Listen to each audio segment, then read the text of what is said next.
Você pensa que é só um olhar, só um pensamento passageiro, só um momento de curiosidade que ninguém precisa saber. Mas é assim que a luxúria entra, não como um furacão, mas como uma brisa suave. Ela não invade, ela se insinua. Um pequeno acesso permitido, um espaço aberto no coração, e ela começa a construir morada. O pecado nunca se apresenta como destruição. Ele veste a máscara do prazer, da liberdade, da satisfação momentânea. E no começo, parece mesmo inofensivo. Um clique no celular, uma imagem rápida na tela, um conteúdo sem malícia nas redes sociais. Mas o problema nunca foi o que você viu, foi o que você deixou ficar. A luxúria se alimenta de concessões. Ela cresce na sombra do que você não confessa, do que você ignora, do que você chama de normal. E quando se instala, ela molda sua visão, torna o sagrado comum, torna a mulher que Deus criou como bênção, em simples objeto de desejo. O grande engano é pensar que se tem o controle, que você pode parar quando quiser, que está tudo sob comando. Mas a verdade é outra. O que você não confronta, te domina.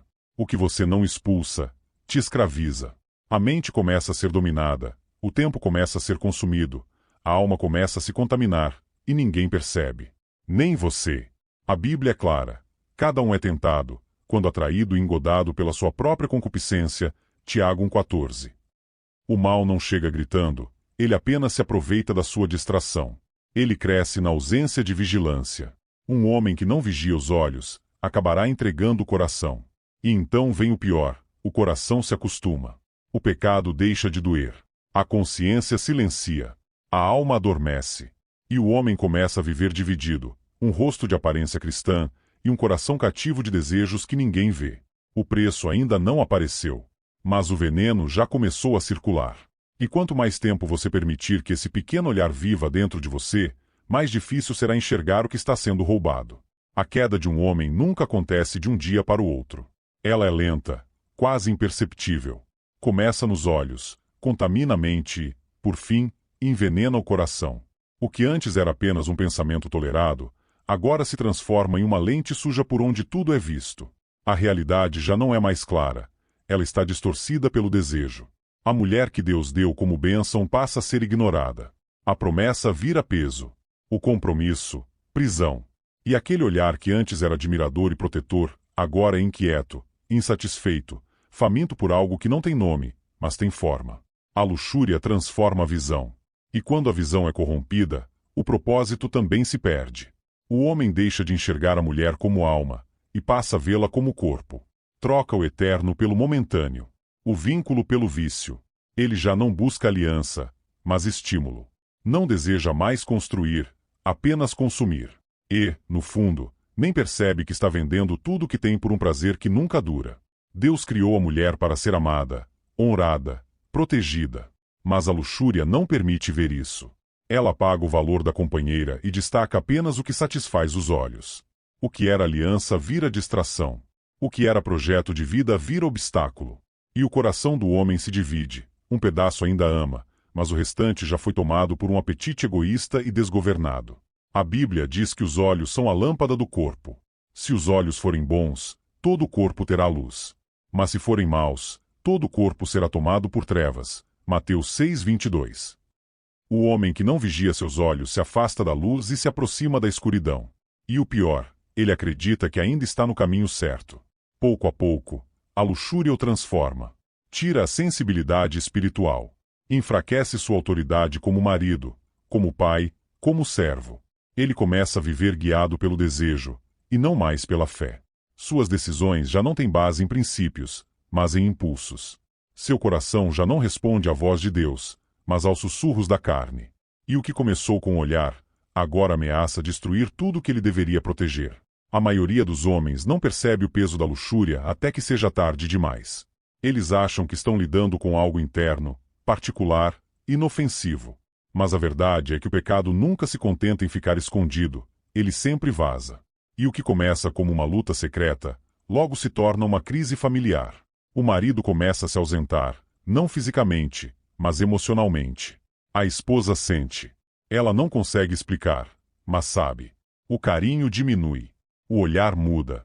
A conexão quebra. A cumplicidade que antes era natural agora exige esforço. A mulher que antes era vista com honra passa a ser comparada, medida, julgada em silêncio por padrões irreais criados pela mente corrompida. E os filhos? Eles também sentem. Talvez não entendam os detalhes, mas reconhecem o distanciamento. O pai que antes era exemplo se torna alguém instável. Perde o brilho nos olhos, perde a autoridade nas palavras. E sem perceber, ele começa a ensinar, com seu comportamento, que ser homem é ceder ao desejo, é esconder o erro, é fugir da responsabilidade. A luxúria enfraquece o espírito, tira a fome por Deus, interrompe a oração, dificulta o arrependimento. Um homem envolvido com esse pecado não busca mais a presença, ele foge dela. E quanto mais foge, mais frágil se torna. Sua liderança espiritual se esvai. Sua fé enfraquece. Seu lar começa a sofrer as rachaduras de um alicerce comprometido. E tudo isso acontece de forma silenciosa. Ele continua sorrindo, trabalhando, vivendo, mas por dentro está se corroendo. Culpa, vergonha, medo de ser descoberto, insegurança. Ele tenta manter o controle da aparência, mas perde o controle da alma. E aos poucos, o homem se torna um estranho dentro da própria casa. O inimigo sabe, se ele corromper o homem, ele desestrutura o lar. Se ele enfraquecer o sacerdote da casa, a cobertura espiritual desaparece. E quando o pai cai, toda a casa sente o impacto. O preço da luxúria é muito maior do que um pecado escondido, é uma maldição silenciosa que atravessa gerações. Não é apenas o seu coração que está em jogo, é a sua casa, sua herança, seu legado. A luxúria é mentirosa. Sempre foi. Ela promete prazer, mas entrega prisão.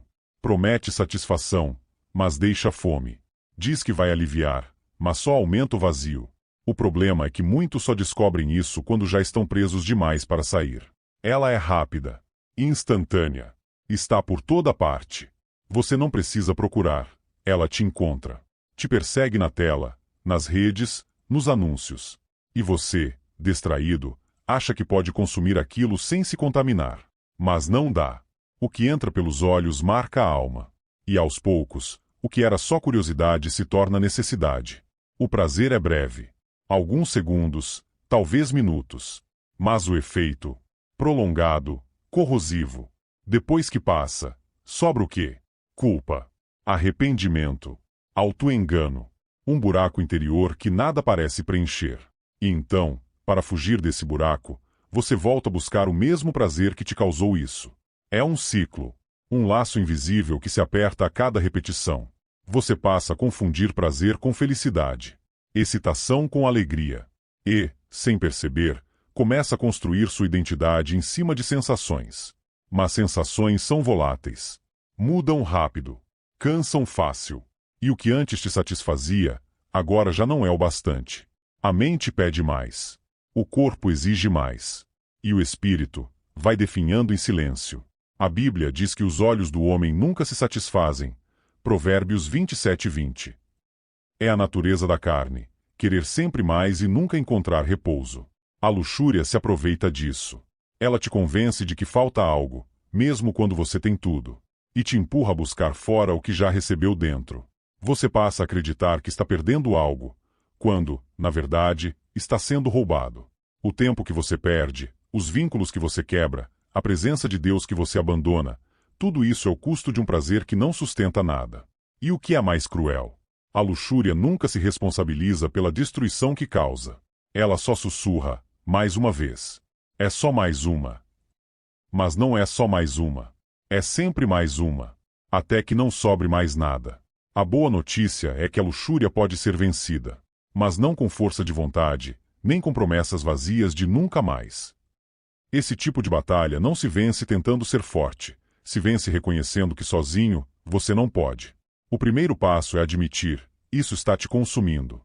Você não vence aquilo que continua alimentando. E a luxúria se alimenta da sua exposição constante ao que deveria ser evitado. Está nos seus olhos, no seu tempo livre, nos perfis que você segue, nas páginas que você visita, nos vídeos que você diz só dar uma olhada. A libertação começa quando você decide cortar a fonte. Radicalmente. Sem negociação.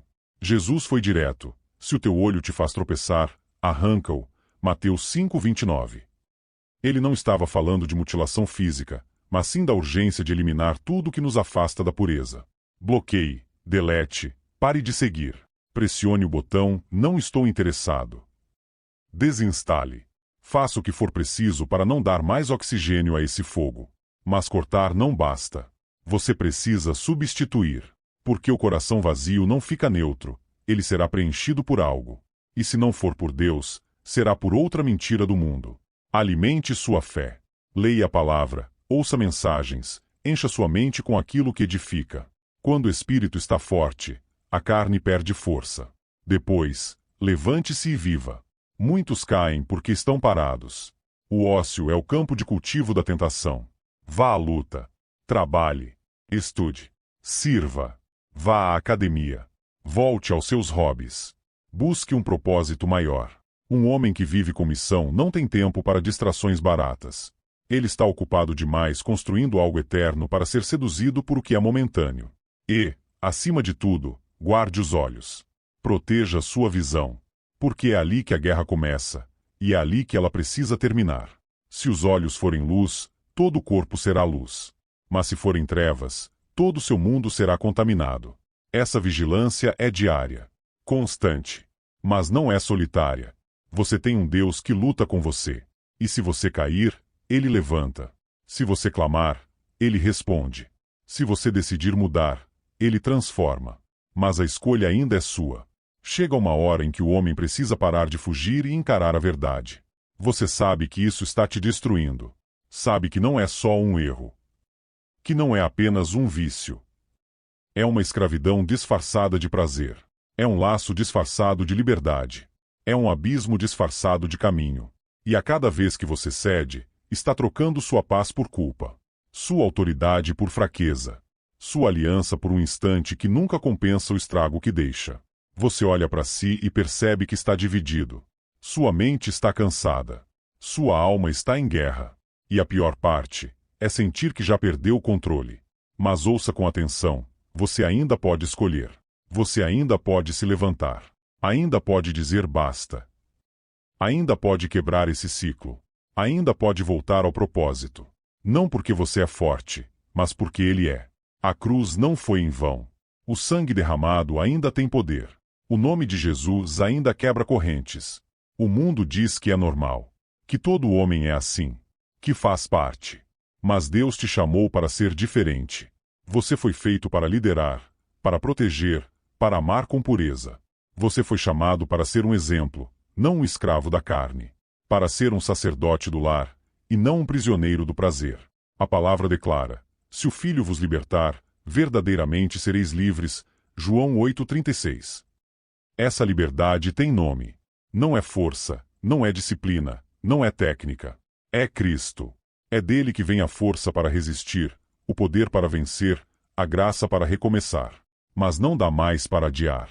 Cada dia entregue à luxúria é um dia perdido daquilo que Deus quer fazer na sua vida. Um dia mais longe da sua verdadeira identidade. Um dia mais longe da presença que pode restaurar tudo. Agora é com você. Olhe para sua casa. Olhe para sua esposa. Olhe para os seus filhos, mesmo que ainda sejam apenas um sonho. Olhe para o seu futuro. Vai continuar trocando tudo isso por alguns minutos de prazer? Levante-se. Lute. Rasgue esse ciclo. Reconquiste o que o pecado tentou roubar. Recupere sua visão. Restaure sua autoridade. Reacenda sua fé. Você não nasceu para viver em cativeiro. Você foi chamado para ser livre. E a liberdade está te chamando agora.